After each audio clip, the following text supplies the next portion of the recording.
It's a cityscape. If I was to be placed there as a child. Well, and even with that fluorescent-looking neon piece, that looks particularly city. Yeah. Although our casinos are very flashy. Yeah, that's right. Yeah. So could be So a it's a little casino bit of too. that. We could just go with the casino, Yeah, the fluorescent, and yet they're indigenous places. So yeah, that's right. Steve designed the carpet at the casino at Hinckley and Mille Lacs, Oh, wow. Now, the first casino. His art is all over the casino. So. that's amazing. Oh, yeah. I've been there. I was born on the reservation and spent time mostly in small towns. And so we would come to Minneapolis or Chicago when I was growing up, and it was like, ooh, you know, so exciting. My leg got sprained, said I have to get it amputated. But my mom took me back up to Mille Lacs and took me to a healer. He healed my leg, and I didn't need to get it removed. So, Wow. And that's when you went into the Midday Lodge.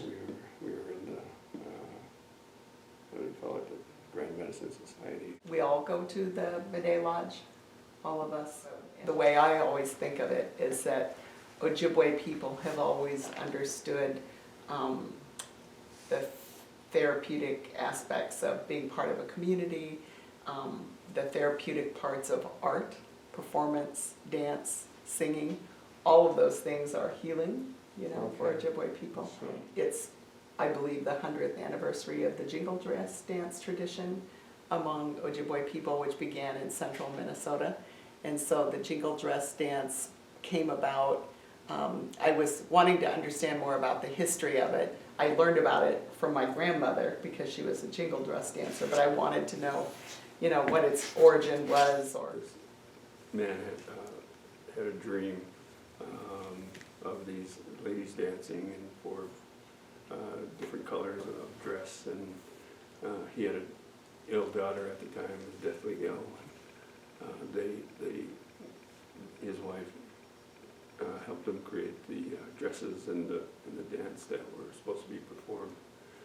And at the ceremony, they did the dance, and they had the girl there, and she listened to the Jingle Dress, and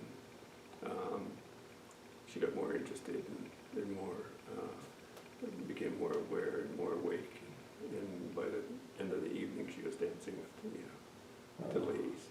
the historical documents that I found that would refer to how terrible the big influenza epidemic of 1918, 1919 was among American Indians.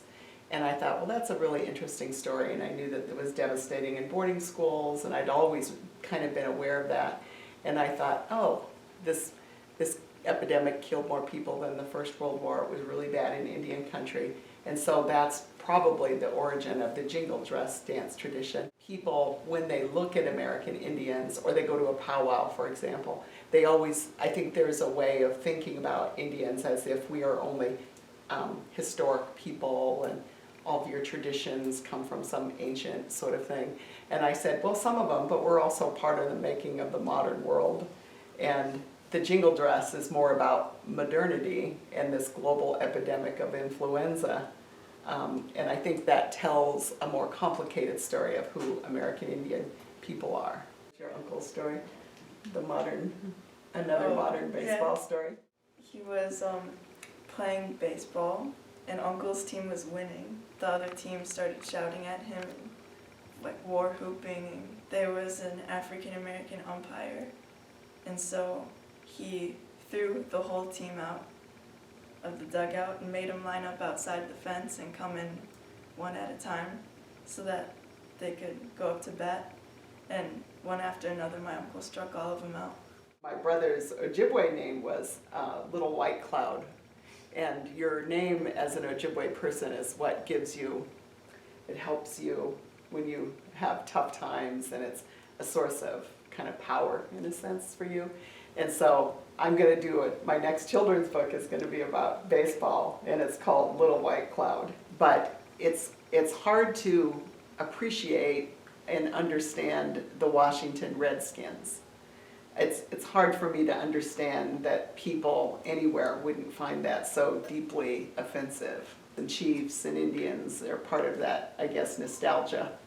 But it's part of colonialism, right? The structure of colonialism is how I see it. Younger generations have different ideas, maybe than some ideas that are so deeply embedded that people have held on to these ideas for years. For Native people, suffrage was a very different kinds of issue because, for example, my grandparents, who were both born in Minnesota, were not citizens of the United States. So when the federal government wanted to privatize land, really take more land from Indians, one of the sort of symbols of membership in American society was, citizenship. That was kind of like, well, you won't need all this land, but you'll become citizens, and that will just be a fantastic thing for you. I learned about government boarding schools from my grandmother, and she had been a student at Flandreau in the 1920s. And boarding school was a big part of our family history because my great-grandfather was one of the first people from Red Lake to go to the Carlisle School in Pennsylvania. And our claim to fame was that he played football with Jim Thorpe in later years in an all-Indian team that Thorpe organized in the 1920s. And many of those students were former boarding school students. So I went to the government archives and found that there were, in fact, hundreds and hundreds of letters that students and family members wrote during that time. And actually, the first time I saw my great-grandfather's handwriting was in the National Archives when he wrote to boarding school to have my grandmother come home.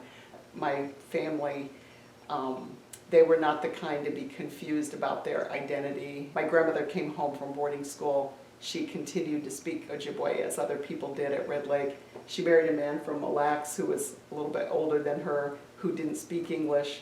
And my mother and all her siblings were raised to speak Ojibwe and to be proud of being Ojibwe and to be proud of speaking their language. But that's not everybody's experience with boarding school.